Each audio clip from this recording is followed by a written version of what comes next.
বদরের ময়দানে এই পাশে কোরাইশ, এই পাশে মুসলমানেরা। বিশ্বনবী জালামাই ভাষণ দিলেন, আমার সাহাবারা ওই জান্নাতের দিকে ছোট, যেই জান্নাত আকাশ জমিন বিস্তৃত। তোমরা দেখতে পাচ্ছ এটা বদরের ময়দান না, এটা আল্লাহর জান্নাত। বিশ্বনবীর এই কথা শোনার পরে সাইয়েদনা উমাইর ইবনুল হুমাম রাদিয়াল্লাহু তাআলা আনহু খেজুর খাচ্ছিলেন।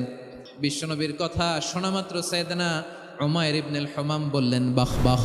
বিশ্বনবী বললেন, ও উমাইর, আমার এই কথা শুনে তুমি কেন বললা বাহ বাহ, চমৎকার চমৎকার কেন বললা? হুমাম রাদিয়াল্লাহু তাআলা আনহু বললেন, ইয়া রাসূলুল্লাহ, আপনার এই কথা শুনে আমি বড্ড খুশি হয়েছি, আর আমি প্রত্যাশা করছি আমি যদি ওই জান্নাতের মালিক হতে পারি তাহলে কতই না ভালো হতো। বিশ্বনবী বললেন, উমাইর আনতা মিন আহলিহা, তুমি ওই জান্নাতের অধিবাসী, তুমি জান্নাতি। উমাইর চিন্তা করলেন, আমি জান্নাতি, নবীর মুখ দিয়ে যখন বেরোইছে ওই জান্নাতে তো আমার ঢুকতেই হবে, কিন্তু হাতে 3টা খেজুর খেয়ে যদি জেহাদের ময়দানে যাই তাহলে জান্নাতে যেতে তো দেরি হয়ে যাবে। এই চিন্তা আসা মাত্রই খেজুর 3টাকে তিনি ছুঁড়ে মারলেন, তলোয়ার বের করে আল্লাহু আকবার বলে বদরের ময়দানে ঝাঁপিয়ে পড়লেন।